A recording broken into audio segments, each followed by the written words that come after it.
Hello, good morning, and welcome to the first lecture on the first section of this course in web scraping with Python offered by Edwarnix.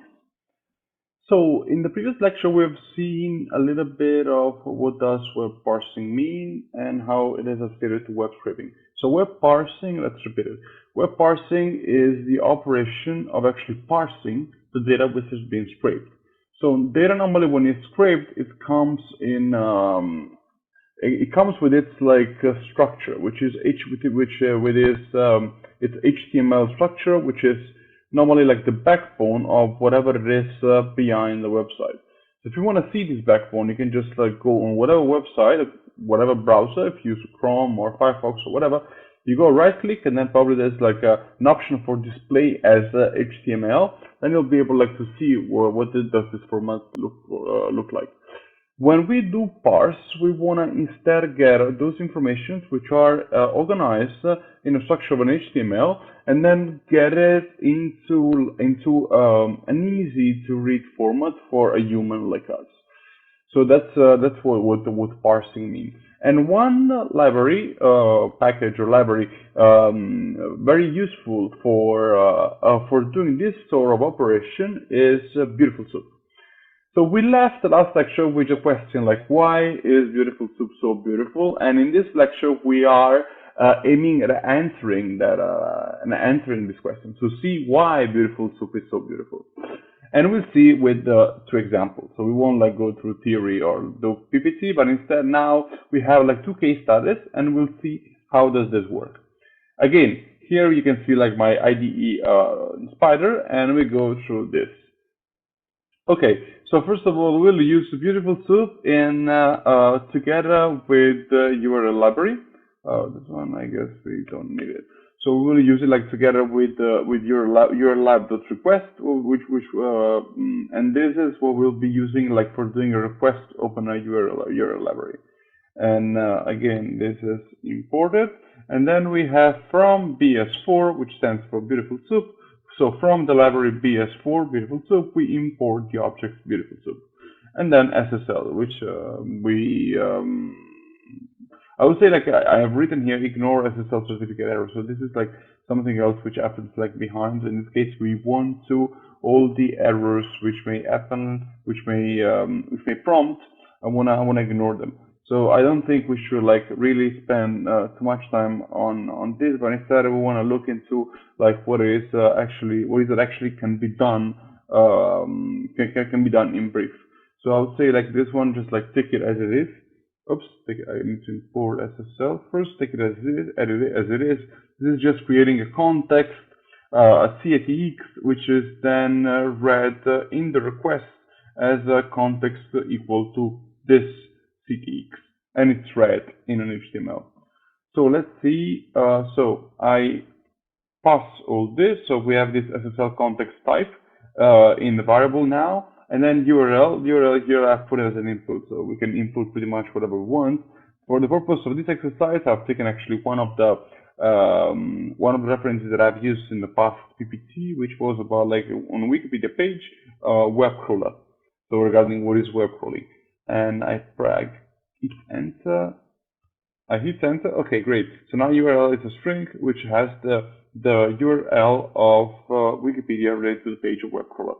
So now we want to see the HTML. So for creating this variable HTML, we will use URL library, and we'll do a URL library request to open this URL with a context equal to the CTX we have specified here, and we read this. And the HTML is read, so we have it here. So it's displayed as an object in bytes. Then we need to get the soup. So to get the soup, we use Beautiful Soup, and with the HTML type, and we explicitly state that the parsing type will be HTML parser. So we say that in this case the structure of the data which is behind this website, it comes in HTML format, and we want to parse it, and that's what the soup is going to do. Oops, well, I didn't import this yet, didn't I? Yes, working. So now we have the soup. Now that we have the soup, we can use we can go through all this soup and retrieve the tags. So tags is one part of a structure in one part of the structure in HTML. As for now, we will just like take it as it is.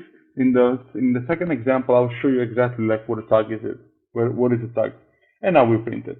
So what we're doing here instead is like we're going through tag. So tag is it comes in, actually we can print the tag right here.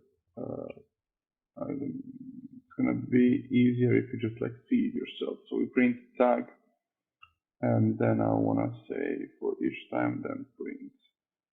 So this as a separation. So what we're doing is we're using the soup, and then we read the tags in the soup, and for each tag in the tags we print the tag, and we get the tag, and when we get the tag it gets printed in this nice way.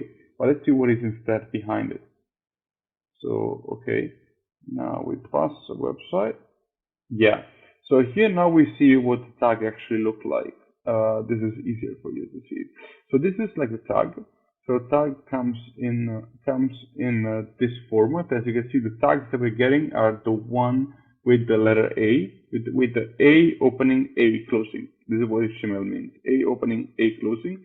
Terms of use, blah blah blah. And then we want to get within this tag, we're getting the href, which is actually website.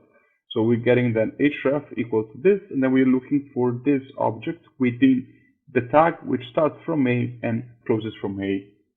So now now it should be clear.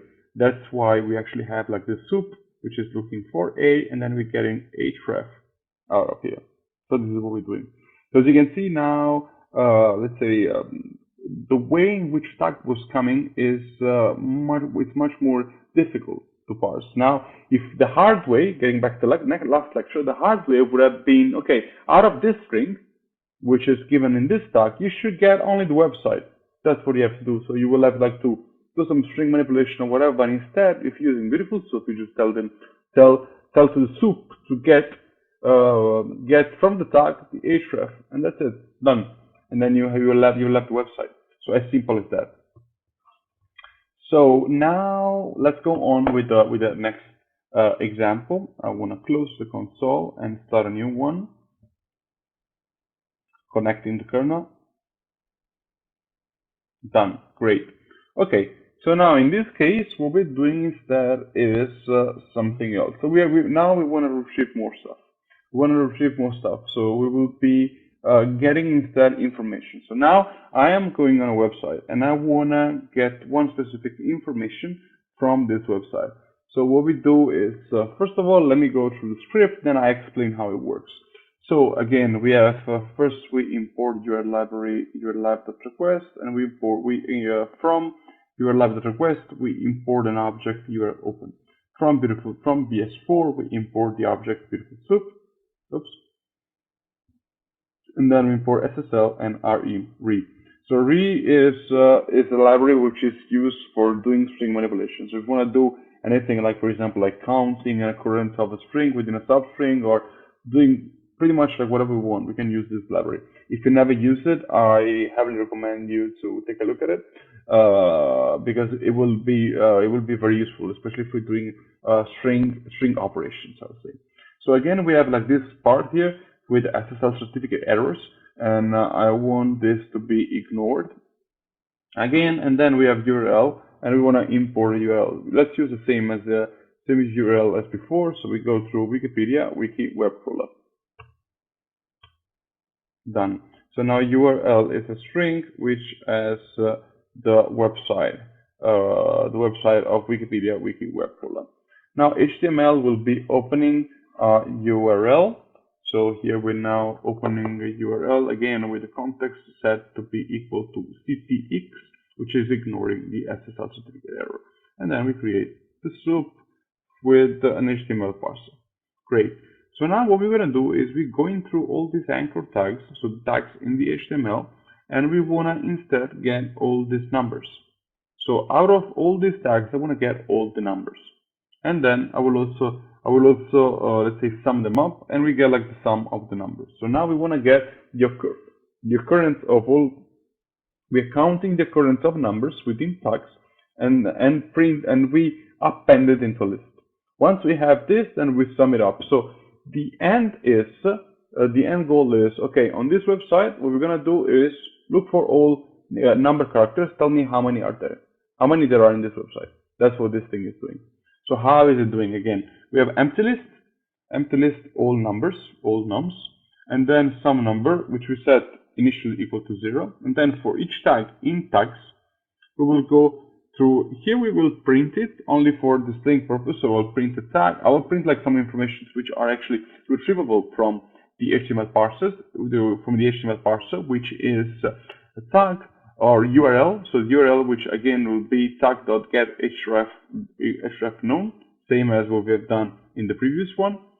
And then the contents. So we'll be printing all the contents in the tag, and the arts which are actually the attributes. And then let's print like also some separation string. All right. So now that this is done, what we have to do is look for all these numbers. So we look for numbers in the tag, and then we will be getting all these numbers for the ones which are different from 0, and we will append it onto a list. And create like a sum of all these numbers, which is like the end goal that will be printed. So let's do this, and once we do this, and here's the result. So as you can see, we have all the tags printed in here,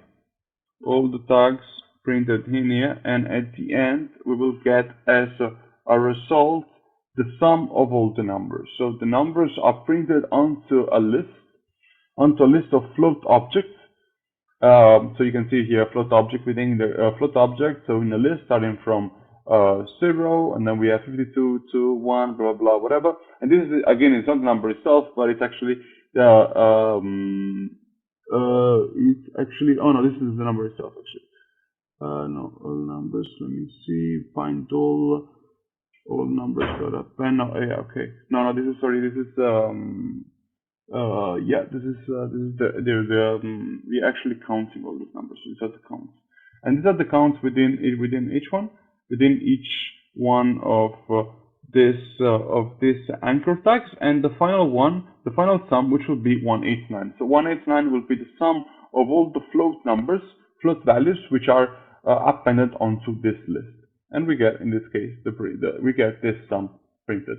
So as you can see, this is just like an example. So it's a very easy example, but in general, like all the operation, this gives just a little bit, gives us a little bit of like a touch of what is that can be done by using this library, specifically on string manipulation. So we couldn't, like, for instance, like do a lot of more stuff, like, I don't know, looking for specific occurrence of a word, counting it, and getting all this information. And this can be done within what is it, 31 line with probably like 5 or 6 spaces, so like 20 lines, as easy as that. And it can work like basically for every website which is built with a backbone of which can be displayed with an HTML.